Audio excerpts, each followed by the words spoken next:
오늘 저와 여러분 읽었지만 간단하게 요약을 하면 골고다 언덕, 이 언덕에 예수님이 십자가를 지고 올라가시고 그 중에 죄수들이 둘이 죽어 십자가에 달리는 그 한가운데 정중앙에 십자가에 달리신 예수님, 그 배 위에 나사렛 예수 유대인의 왕이라고 하는 패를 빌라도가 써서 붙여놓은 사건에 대한 이야기입니다.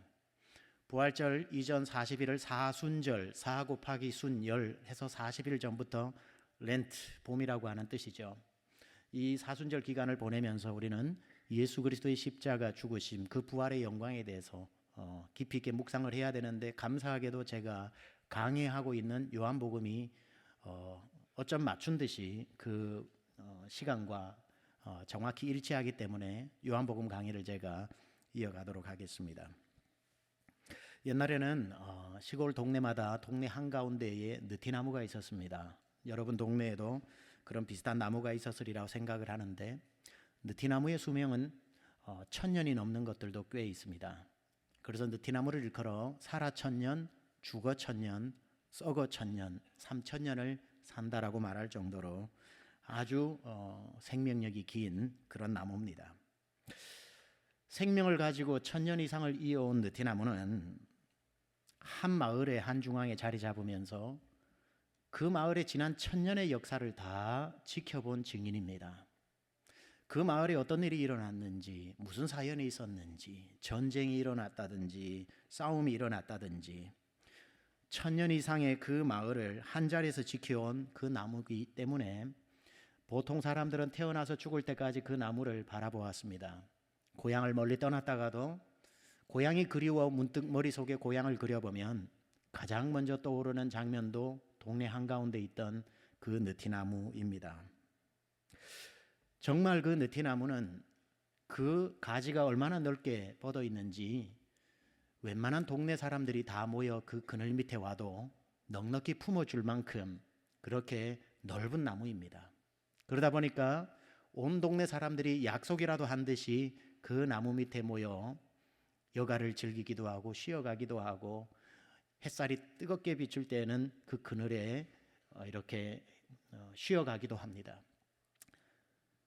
동네 아주머니들에게 그 느티나무 밑은 서로의 정보를 주고받는 오늘날 찜질방과 같은 역할도 했고, 그 그늘 밑에 모여있는 어르신들은 장기나 바둑을 두는, 요즘으로 말하면 마을회관 같은 역할도 했고, 노인정 같은 역할도 했고, 농한기에는 아저씨들은 그 밑에 앉아 막걸리 판을 벌이면서 거나하게 취하면 노래 한 곡 좀 신나게 부르는, 요즘으로 말하면 가라오케 노래방의 역할도 해주었고, 아이들은 그야말로 아침부터 그곳에 달려가 나무에 오르락내리락 가지에 대롱대롱 매달려 진종이 놀던 식스 플래그 같은 역할도 해주었습니다. 그 느티나무는 누가 그 나무 밑에 오든지 간에, 그리고 그 나무 밑에서 무슨 일이 있었던지 간에 고스란히 그 이야기들을 다 들었습니다. 술 취한 아저씨들끼리 멱살잡이 하면서 싸우며 고래고래 소리 지르는 그 소음도 들었고, 아주머니들의 호들갑스러운 수다 소리도 다 들었습니다. 그래도 그 느티나무는 듣기 싫다고 몸을 흔들어 쫓아내는 법이 없었습니다. 때로는 짓궂은 동네 꼬마 녀석들이 와서 칼을 가지고 그 몸뚱이에 자기 이름 석자 이렇게 새겨놓고 가도, 그 상처기가 나도 진물이 질질 흘러도 몸을 흔들며 그 아이를 쫓아내는 법이 도무지 없었습니다. 비가 오면 우산이 되어주고 해가 뜨면 그늘이 되어주었던 참 고마운 나무 아니겠습니까? 어느 날 잘못을 저질러서 집에 있을 수 없어 엄마 아빠 들어오면 혼이 날 것 같은 아이들은 대번에 생각나는 곳이 느티나무로 달려가면 그 넓은 가지뿐 아니라 그 굵은 몸통 안에 느티나무는 텅 비어 있죠. 그러면은 그 안에 딱 숨어 들어가면은 이건 세상에 그런 피난처가 없고 그런 아지트가 없습니다. 엄마 아버지가 뭐 화를 내어도 느티나무는 품어주면서 나를 감싸주었던 것. 벌써 꽤 오래전에 제가 책을 읽었는데, 병든 나무를 치료한다고 해서 나무 박사인 우종령 씨는 그 많은 나무들을 치료하면서 나무의 특징들을 그 책에 써놓았는데, 나는 나무처럼 살고 싶다라고 하는 책을 발간해서 드렸습니다. 제가 그 책을 읽고 참 많은 감명을 받았는데 그 우종영 씨가 느티나무를 끌어안고 고맙다 고맙다 했다고 합니다. 왜 고맙다 고맙다 했냐고 하면 천년을 한 동네에 버티고 서 있는 느티나무는 정말 튼튼한 나무인 줄 알았는데 느티나무의 특징을 한번 연구해 보니까 느티나무는 속이 잘 썩는 나무였답니다.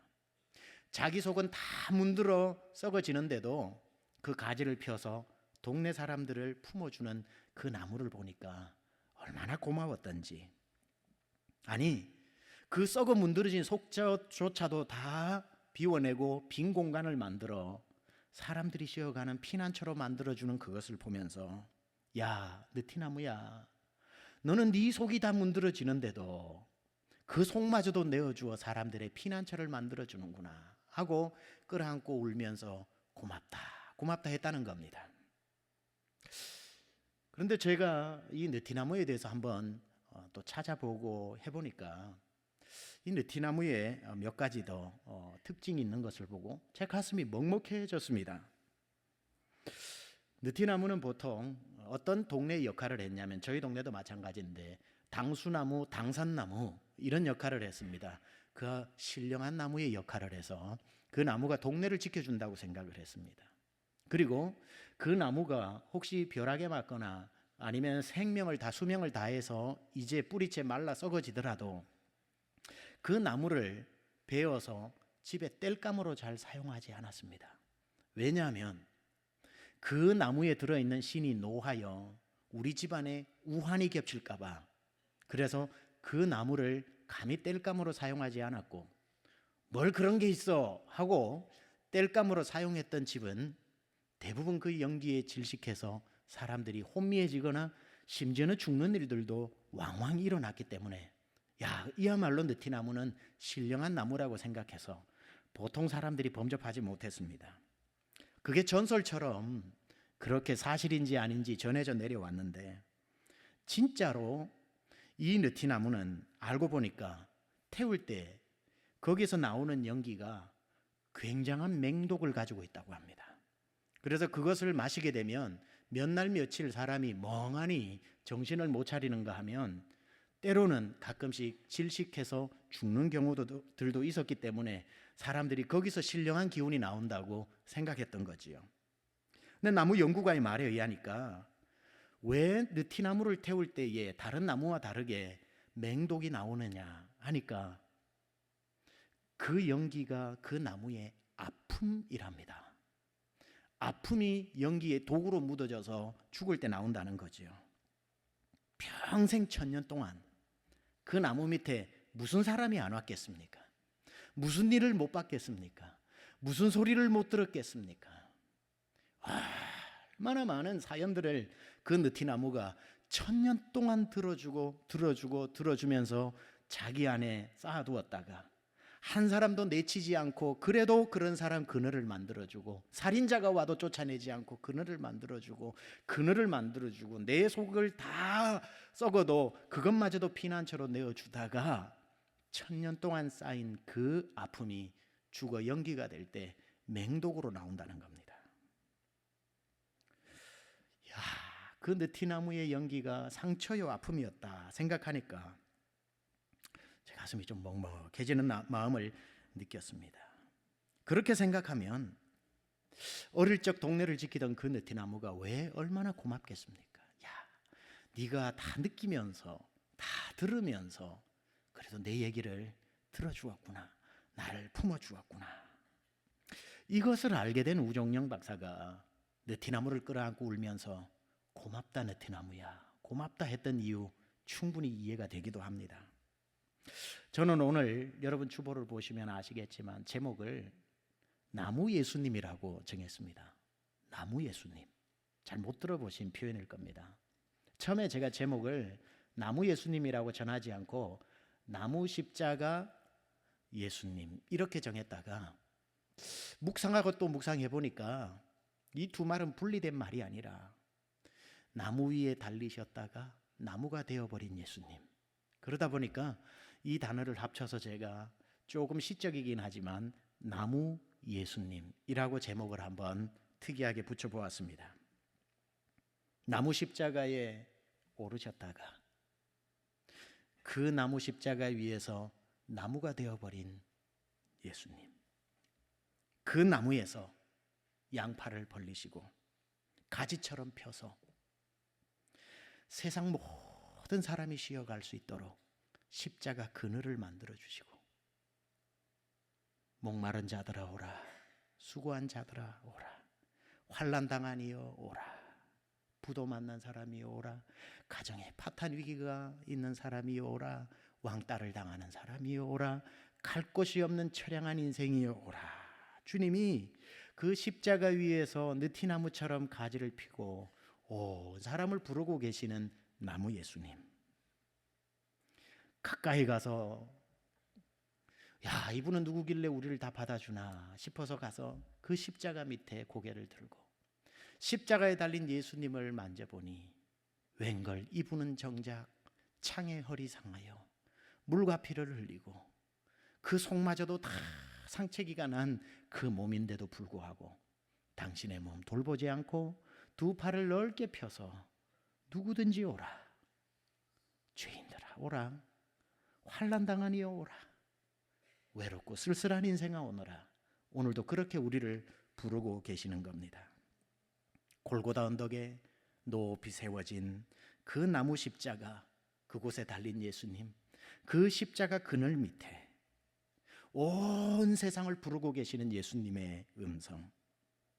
온 세상 사람들, 갈 곳 없어 처량한 인생들, 받아주는 곳이 없는 쓸쓸한 인생들, 예수님의 오라는 소리를 듣고 그런가 하여 가서 그 십자가 그늘 밑에 앉았더니 그곳에서 울고 또 울고 울고 또 울다 보니 어느샌가 십자가 밑에 내 상처가 사라지고 내가 힘을 얻고 어느새 내가 회복되고 내가 하나님의 자녀가 되고 구원되는 그것을 경험하게 되는 것입니다.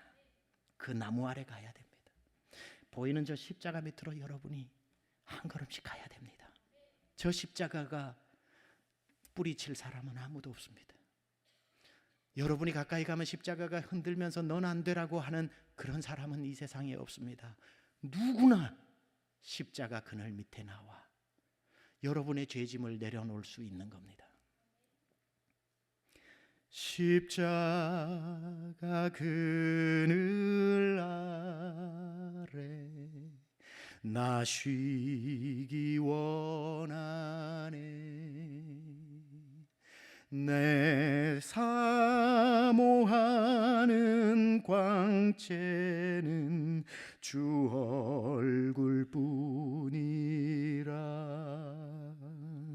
이 세상 나를 버려도 나 두려움 없네. 내 한량 없는 영광은 십자가뿐이라.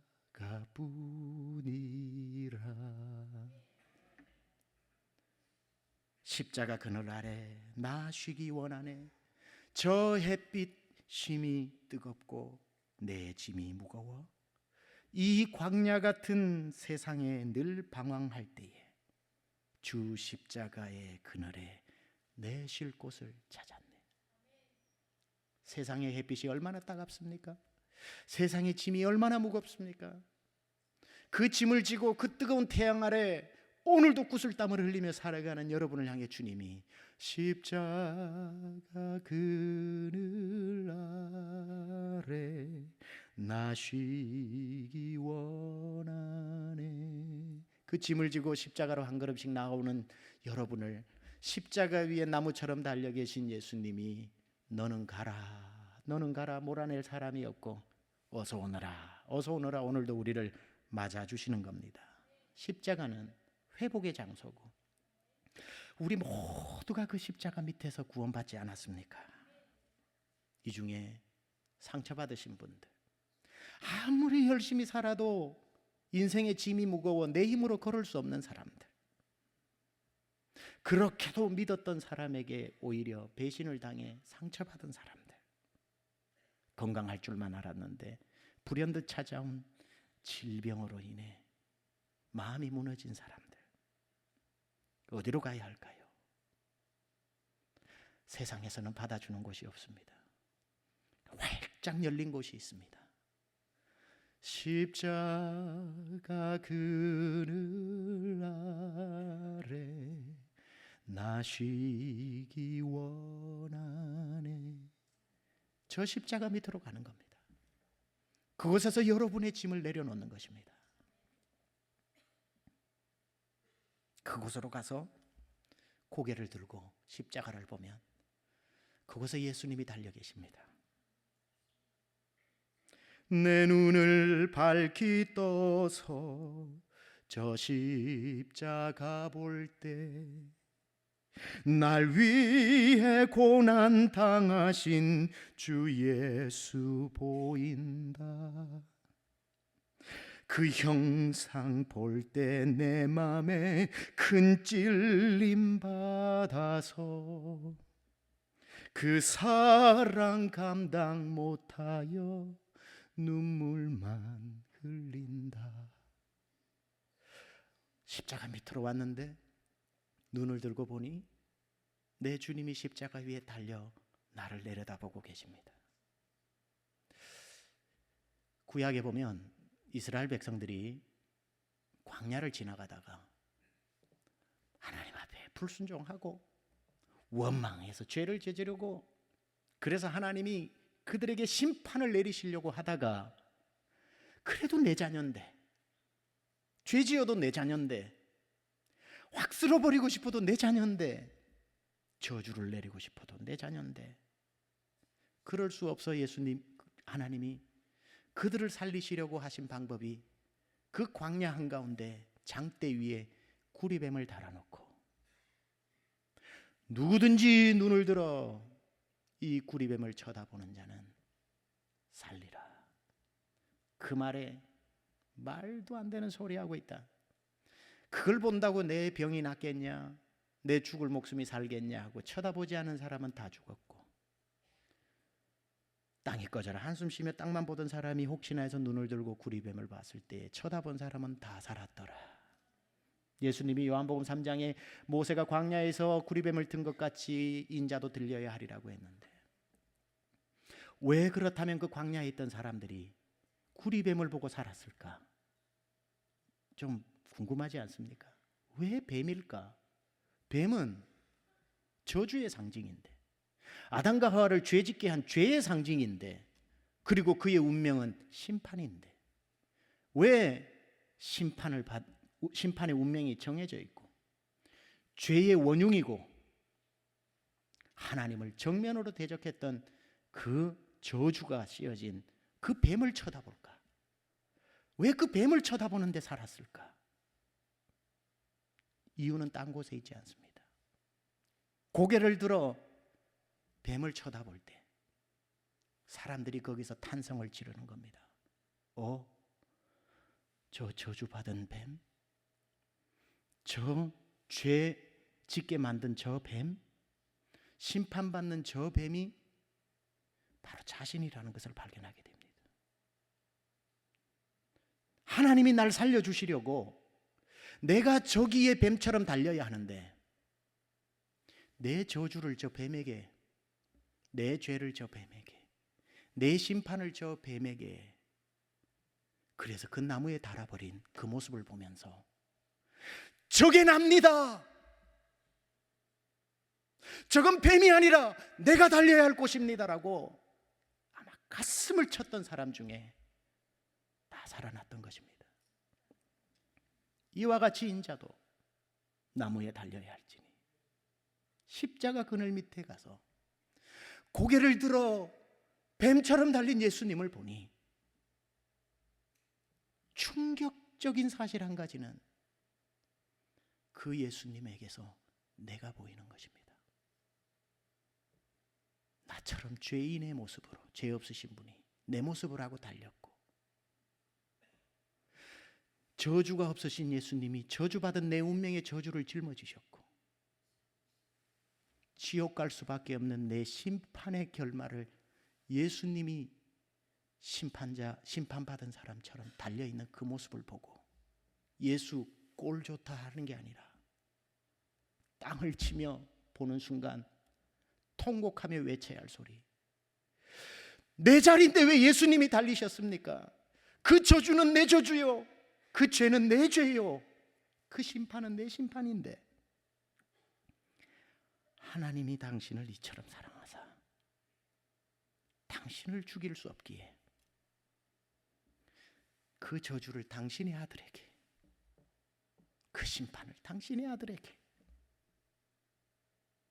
그 죄를 당신의 아들에게 씌워 십자가 위에 뱀처럼 저주받은 자의 모습으로, 죄 없는 분이 죄인의 모습으로 달리는 그 모습을 보고 여기서 통곡하지 않고 여기서 회개가 나오지 않을 사람이 누가 있겠습니까? 예수님이 내 모습을 하고 달리셔서 죽어야 할 나는 살았고 사셔야 할 예수님이 죽으셨는데 왜 당신이 나 때문에 죽으십니까? 십자가 위에서 예수님을 보는 게 아니라 나를 볼 때 회개가 나오는 겁니다. 예수님이 날 살리려고 내 모습을 하고 달린 것. 한 여인이 간음을 하다가 현장에서 걸려서 실오라기 하나 걸치지 못하고 남정네들의 손에 끌려 동네 한가운데로 나왔습니다.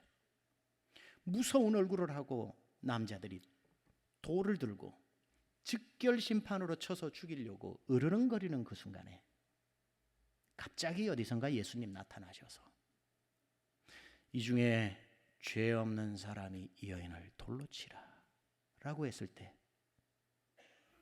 전부 돌을 놓고 어디론가 사라져버리고 예수님과 벌거벗은 그 여인이 남았을 때 나도 너를 정죄하지 않을 테니 다시는 가서 죄를 범하지 마라.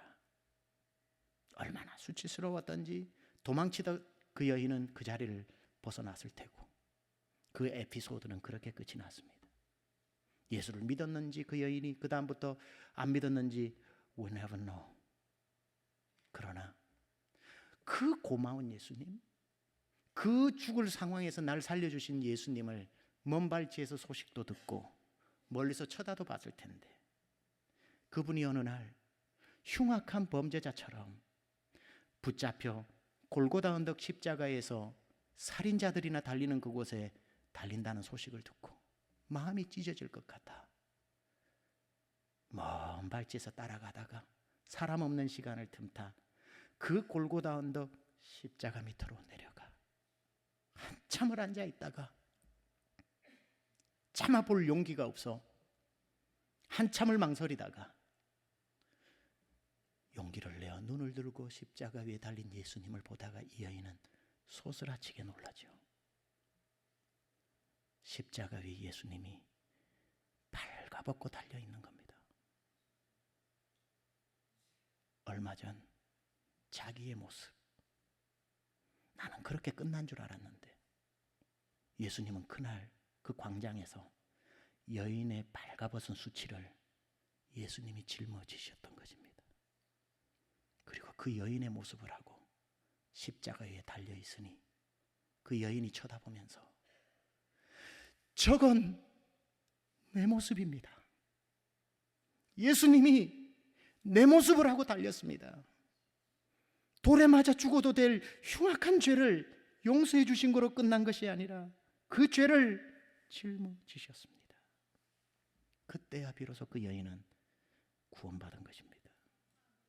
십자가에 달린 예수님이 바로 나라는 것, 내 모습을 하고 달렸다는 것, 예수의 죄가 아니라 내 죄 때문이라는 것을 십자가 밑에 와서 십자가에 달린 예수님을 보고 발견한 뒤 대성통곡하면서 왜 나를 위해, 무엇 때문에 나를 위해, 찬송가에 나오는 것처럼 만왕의 왕 내 주께서 왜 고초 당했나, 이 벌레 같은 날 위해 왜 그 고통을 당했나, 한번 여러분이 십자가 밑에서 이 고민해 보셨습니까? 왜 날 살려주셨나? 십자가 밑에서 예수님 보면서 달린 모습을 보면서 왜 예수님이 날 위해 죽으셨을까? 제가 몇 주째 설교하면서 심각하게 한번 생각해 보자고 했습니다. 무엇이든지 간에 한 번쯤 고민해 봅시다. 왜 여러분 살리려고 예수님이 죽어야 했는가? 만왕의 왕 내 주께서 왜 고초당했나? 이 벌레 같은 날 위해 그 보혈 흘렸네. 한 번쯤 생각해 봤습니까? 십자가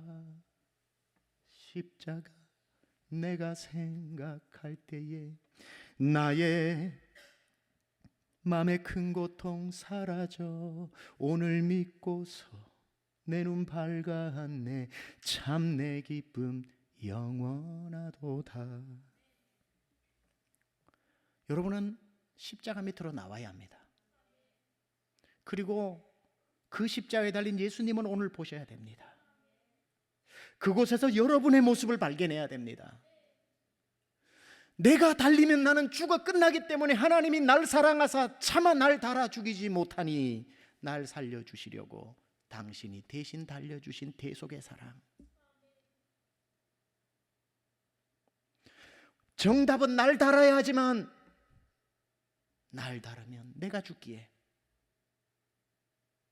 날 살리려고 죄 없는 예수님이 대신 달린 대속의 사랑을 십자가에 달린 예수님을 보면서 만나야 하는 것이고, 그 밑에서 왜 날 사랑하나, 왜 날 사랑하나 울 때 그걸 회개라고 하고, 나 다시는 이 은혜 잊지 않고 살겠다고 살아가는 것을 크리스찬이라고 합니다. 오늘 빌라도가 알고 썼는지 모르고 썼는지 그거는 알 수 없으나 하나님은 부지불식 중에도 일하시는 분이시기 때문에 저는 분명히 하나님의 역사가 이곳에 들어있었다고 보는데, 무슨 말을 하려고 하냐면 오늘 본문 20절에 보면은 빌라도가 예수님을 십자가에 못 박으면서 예수님의 머리 위에 그 십자가 위에 패를 만들어 썼다고 했습니다. 그 패에 써져 있는 내용이 나사렛 예수 유대인의 왕이라고 썼습니다.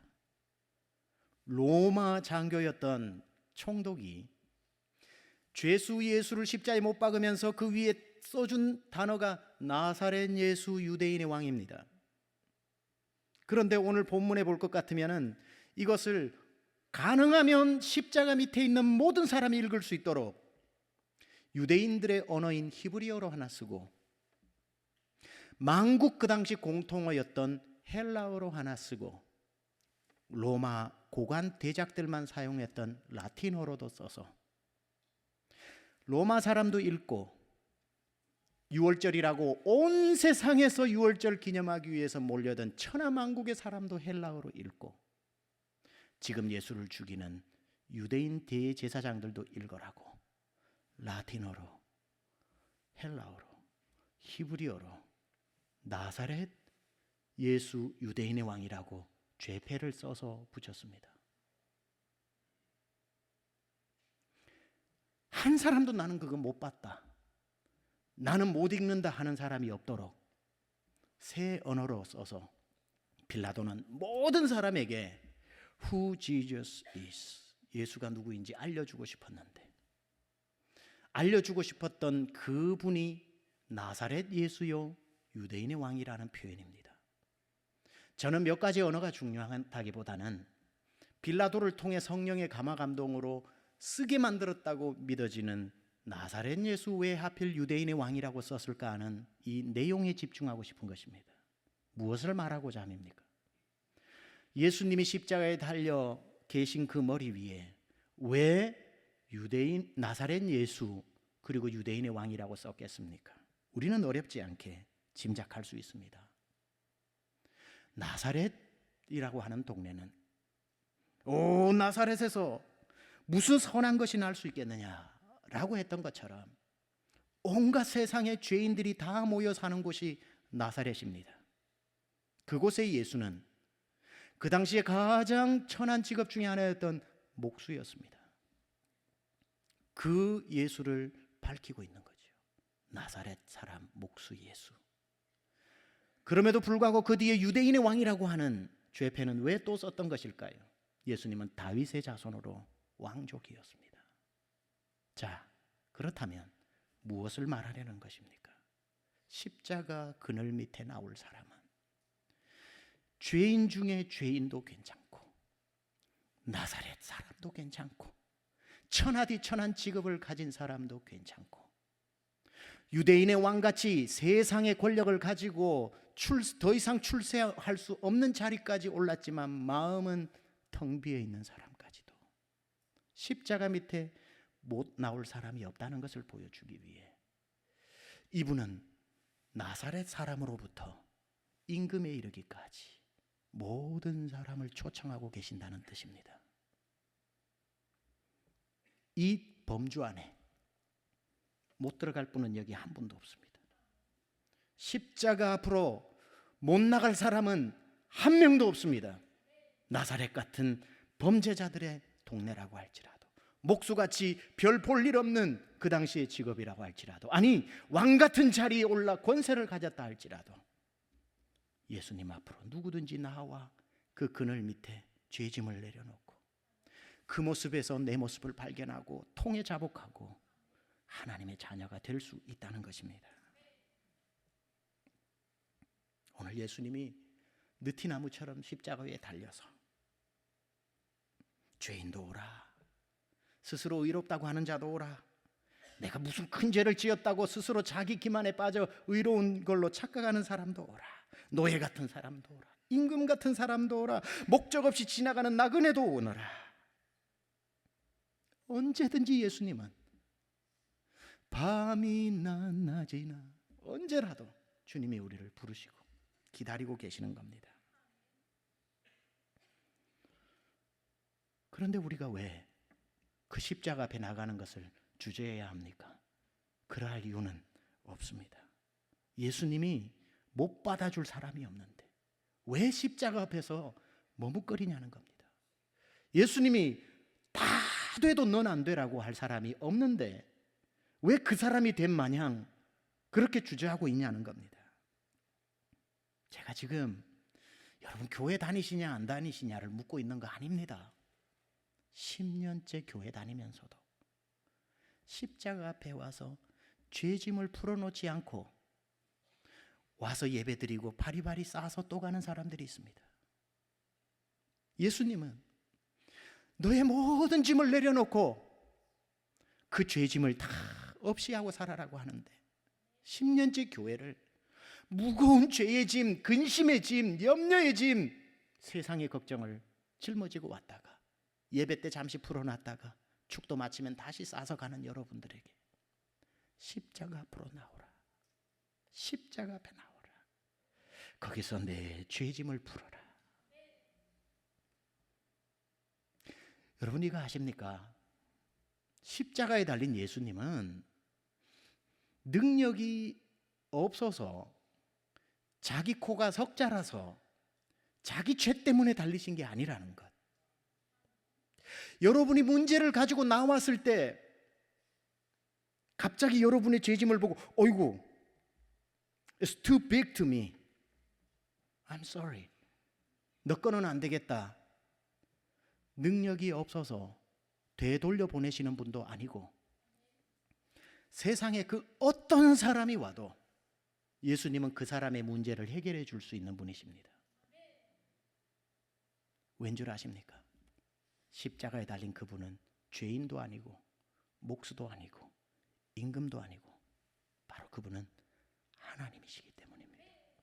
하나님이 십자가에 달리셔서 여러분을 부르시니 하나님의 올마이티 파워를 가지고 여러분의 염려인들 해결 못하며 죄인들 해결 못하며 여러분의 인생에 닥친 문제도 하나님이 왜 해결 못하시겠습니까? He is God. 하나님이신데. 이 죄패에 대해서 빌라도가 그렇게 의도하고 썼다고 저는 생각하지 않을 수도 있지만 정확히 모르니까 애매하게 표현합니다. 그러나 분명히 역사하심이 있다고 보는 것은 아까 말했듯이 히브리어로 유대인들의 언어로 쓰여졌고 라틴어로 로마 언어로도 쓰여졌고 여기 헬라어로도 쓰여졌다고 오늘 본문에 20절에 나오는데 그 중에 히브리어를 한번 보도록 하겠습니다. 띄워주세요. 죄패에 쓰여진 히브리어가 두 번째 줄에 나오는 겁니다. 두 번째 줄. 한국말과 영어는 왼쪽에서부터 오른쪽으로 읽어가지만 히브리어는 오른쪽에서 왼쪽으로 읽어갑니다. 예수죠. 하 나자레이, 나사렛이죠. 나사렛 예수입니다. 왼쪽으로 가서 베멜렉, 왕이라는 뜻입니다. 베멜렉. 그 옆에 하 예후딤 이렇게 됩니다. 유대인이라는 뜻입니다. 따라서 예수 나자렛 king of Jewish, 주디아 이렇게 되어 있는 히브리어를 빌라도가 썼습니다. 그런데 오른쪽부터 네 단어로 구성된 맨 앞자를 하면은 밑에 바로 나오는 이 단어입니다. 요드 옆에 있는 해, 바우, 해입니다. 요드, 해, 바우, 해. 요드, 해, 바우, 해.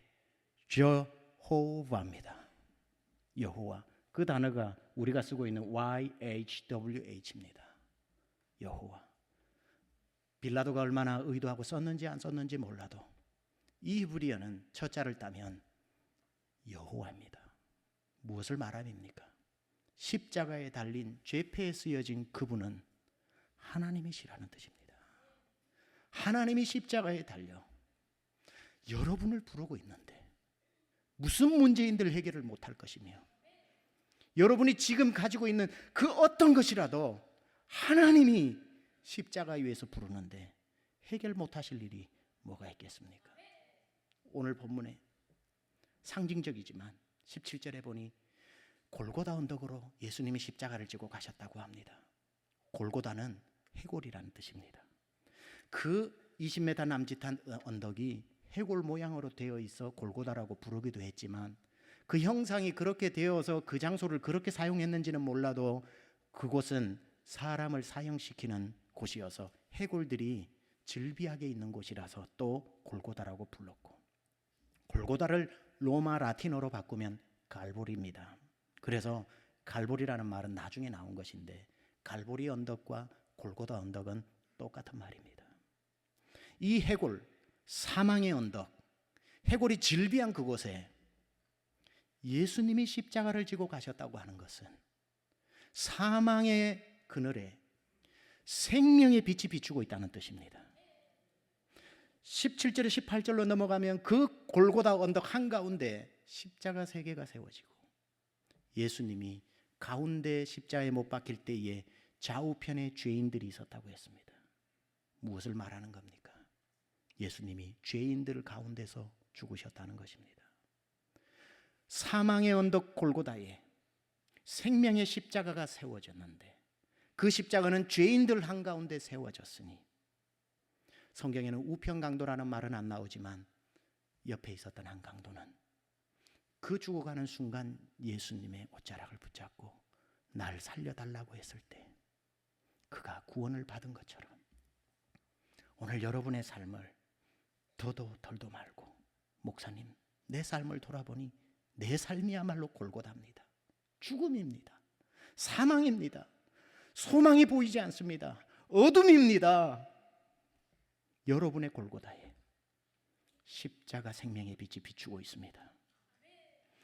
목사님 제 삶을 돌아보면 목사님 저 더 이상 얼굴 안 볼 겁니다. 죄인입니다. 험악하게 살았습니다. 그 죄인 옆에 한가운데 우뚝 십자가가 세워졌습니다. 골고다 언덕에 죄인들 가운데 십자가가 세워졌다는 것은 큰 의미를 가지고 있습니다. 이 이야기를 하고 기도하겠습니다. 제가 최근에 우리 이웃교회 목사님 설교를 우연히 듣다가 그 설교에 나온 이야기를 참 제가 의미가 있어서 제가 또 나름대로 찾아서 보니까 이런 이야기가 있습니다. 한국에 지금 베이직 교회라는 교회를 담임하는 조정민 목사님이 계신데, 이분은 MBC 뉴스 데스크 메인 앵커로 아주 성공 가도를 달리던 분입니다. 불교를 믿고 무신론자로 있으면서 50대 중반에야 예수를 믿게 되고 버스턴에 있는 고든 코넬 신학교를 나와서 한국의 온누리교회 부목사로 갔다가 60이 넘어 베이직 교회를 개척해서 지금 얼마나 많은 교회에 영향력을 미치고 있는지 모릅니다. 이분이 예수를 믿게 된 이야기입니다. 자기 아내가 어느 날부터 교회를 열심히 다니기 시작하고 새벽 예배까지 가더랍니다. 이거 우리 아내가 사이비 이단에 빠졌나 보다. 너무 광신적으로 믿는다 싶어서 새벽에 그 교회를 뒤쫓아가서 잠입 취재를 합니다. 기자니까 잠입 취재를 해서 MBC 방송국에서 이제 완전히 이 교회의 사이비 이단성을 알려야 되겠다고 갔는데 딱 걸린 겁니다. 전부 보니까 방언으로 기도를 하더랍니다. 야, 이 광신자들 집단이구나. 앞에 있는 목사는 더 큰 소리로 기도하는 걸 보고 이 완전 미친 집단이구나 생각을 하고 있는데, 딱 우리 와이프는 어떻게 하나 보니까 와이프는 조용하게 기도하고 있길래 아직 물들지 않았구나, 빼내올 시간이 아직 남았다 생각을 하고 마음에 소망이 좀 생기더랍니다. 그 마음으로 뒤에서 딱 이제 잠입 취재를 해서 기사를 쓰려고 하는데 하나님의 은혜가 임한 거겠죠. 찬송이 들리더랍니다. 찬송이 들리는데 그 찬송이 자기를 후벼파면서 눈물이 나면서 그때 예수를 영접한 겁니다. 그 찬송이 너 예수께 조용히 나아가 내 마음을 내려놓고 주 십자가 사랑을 얻어 죄 사함을 너 받으라. 주 예수께 조용히 나아가 내 마음을 쏟아놓으라. 늘 은밀히 보시는 주님 큰 은혜를 베푸시리.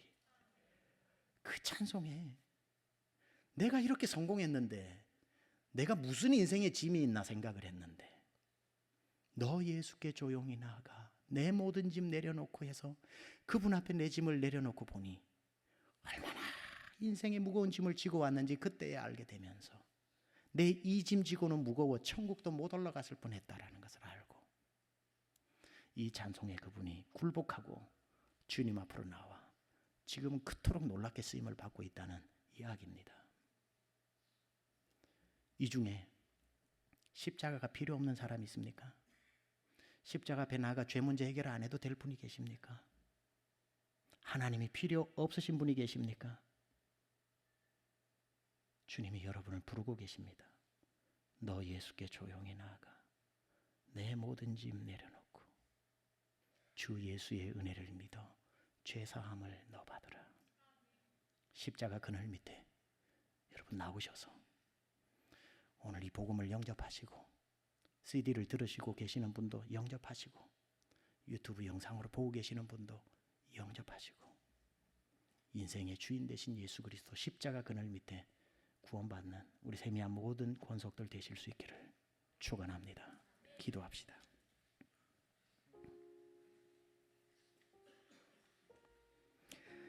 십자가 그늘 아래 나 쉬기 원하네. 저 햇볕 심이 뜨겁고 또 짐이 무거워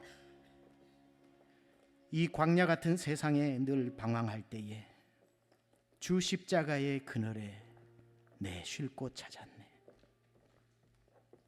오늘은 여러분이 소리내어 기도하지 않아도 십자가를 묵상하십시오. 십자가 그늘 밑에 여러분이 무릎 꿇고 있다고 생각하십시오. 그리고 주님께 부탁하십시오. 주님, 제 모습을 하고 달려 계시는 주님, 제 죄를 회개합니다. 그건 주님이 지셔야 할 십자가가 아니라 제가 져야 할 십자가입니다. 그 벌거벗으신 몸은 주님의 몸이 아니라 내 몸입니다. 왜 내 몸을 하고 달리셨습니까? 왜 날 살려주십니까? 내 눈을 밝히 떠서 저 십자가 볼 때 날 위해 고난당하신 주 예수 보인다. 그 형상 볼 때 내 맘에 큰 찔림 받아서 그 사랑 감당 못해 눈물만 흘리네.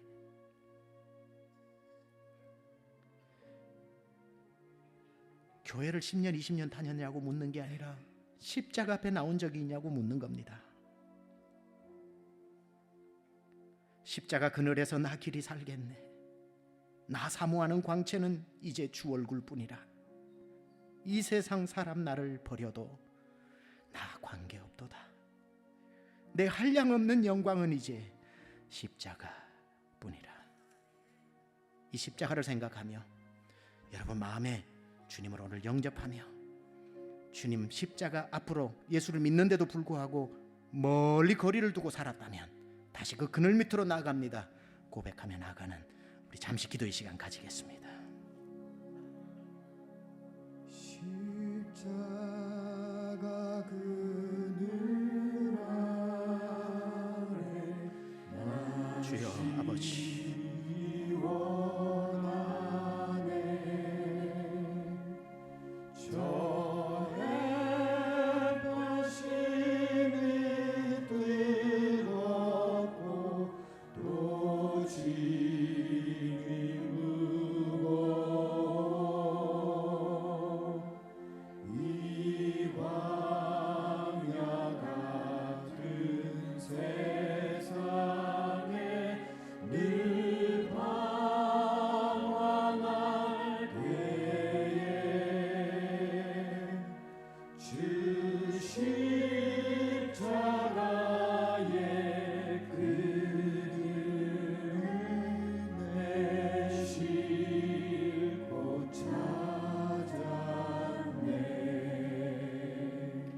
내 눈을 밝히 떠서 저 십자가 볼 때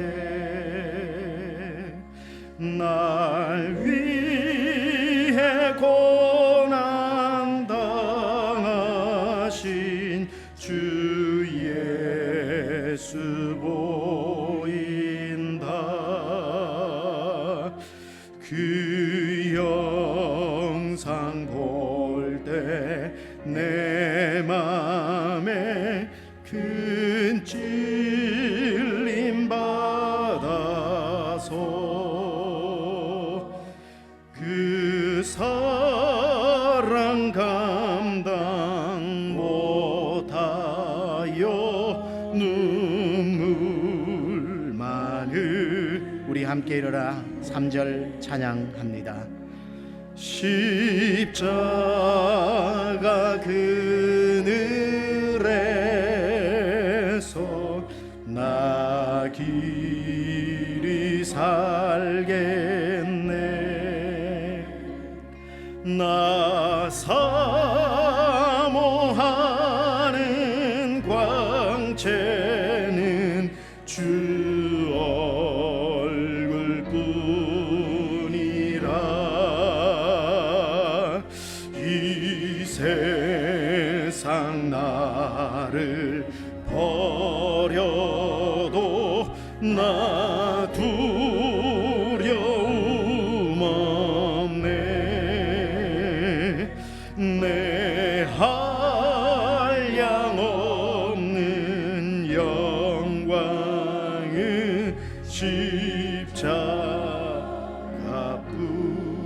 십자가뿐이라. 하나님 십자가를 묵상하고 이제는 십자가를 지고 세상으로 나갑니다. 절대 그 십자가에 달린 예수님과 나를 무관한 관계로 놓지 않고 나의 죽음을 대신 죽으신 주님, 그리고 나에게 생명을, 영원한 생명을 주신 주님, 예수 그리스도를 위해 살아가는 저희가 되게 하여 주옵소서. 주님 감사합니다. 감사합니다. 십자가 볼 때마다 감사합니다. 그 그늘을 떠나지 않게 하옵소서.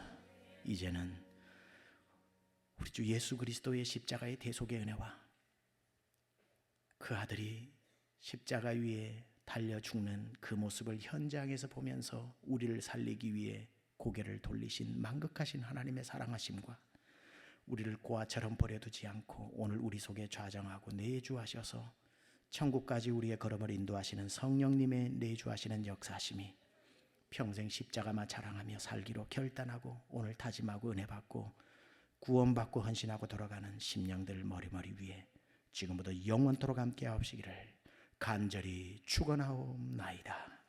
아멘.